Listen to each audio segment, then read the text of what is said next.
Matt, congratulations, another very good win in the National League today. Ideal response to last week against Woking as well. Yeah, to put that behind us in the disappointing defeat in the trophies, right? But we've gone back-to-back league wins, which I'm really pleased about, against a tough opposition. Someone's obviously been in and around the playoffs and lost in the semi-final last year and got to the final a couple of years ago. So they're extremely difficult to play against. They've made some good signings this season, which, you know, identifies their ambitions this year. So it was a real big game and a tough game for us, but I thought we were outstanding. I was very pleased overall with the performance. Clean sheet and a 2-0 win. I'm absolutely delighted. How did you ideally deal with their threat today? This is a team that have been on the bounce. They won 2 in a row coming up to this match, and you will have obviously, as you said, been reeling from the disappointment of last Saturday. How key was it to keep the players motivated? Important as well, you got Will Randall and Isaac as well back today after their injuries last week. How much work did you have to do to keep them motivated for a very difficult game against a side who have been high on confidence recently? Don't have to keep them motivated at all.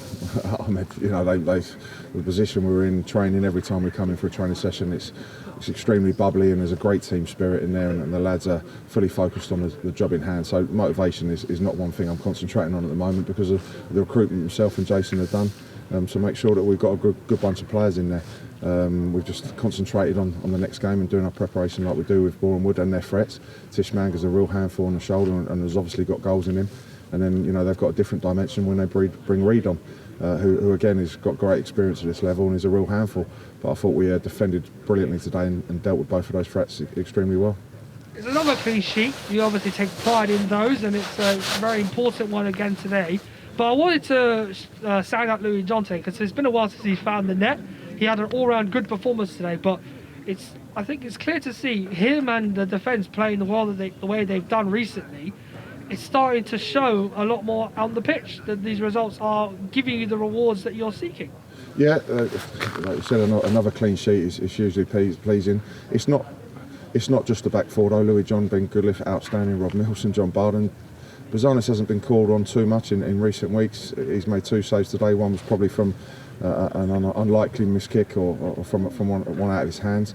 But we get a clean sheet as a team, and the work rate, the energy and the organisation is from 1 to 11. So we get a clean sheet as a team, and certainly the back four deserve their plaudits because they've been brilliant.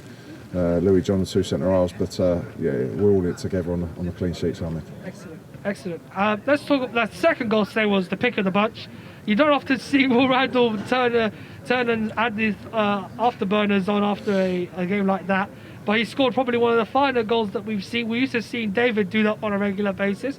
How good was it to see Randall fit and firing and finding the net the way he did? Well, it's firstly good to see him fit after being stretched off last week, which looked concerning, but just a bit of whiplash, 2 or 3 days of a bit neck stiffness, and he was back in training this week, so we're really pleased with that. But the threat that we are on a counter-attack, and sometimes we probably don't capitalise as much as we should do on that. But I was really pleased for Will because he's been putting in some really good performances this season and he deserves that goal today. All right, let's discuss obviously the next game against Dover. Big win today. Important, obviously, Dover haven't had much football this season, but I'm sure your attention now will focus onto that and just continue the run that we've been on in the league. Exactly, and there's no easy games. A bit of a cliche on there, but there's no easy games in this league. So we'll be preparing and planning, as we always do, for another tough game on Tuesday night to make sure we can now go 3 wins on the bounce, and we'll be back in on Monday, seeing how everybody is and picking the team to go and get the result on Tuesday night. Now, finally, something I wasn't keen on asking but has been cropping up in the news very much recently is your name being linked to the Wolverhampton Town job. They're a League One team struggling a little bit in the league right now, and the bookies had you at reasonable odds. Is there anything you'd like to say to the fans in that regard? Yeah, there's speculation and that's all it is, and what we've created here, myself, Jason and the rest of the staff, the players, I'm extremely happy here. We've just gone back-to-back league wins. I'm just looking forward to Tuesday night and another win, and that's all I'm focusing on. Matt, great credit to you. Well done today, and we'll see you on Tuesday, mate. Brilliant. Cheers, Armin. Thanks a lot. Cheers, boys.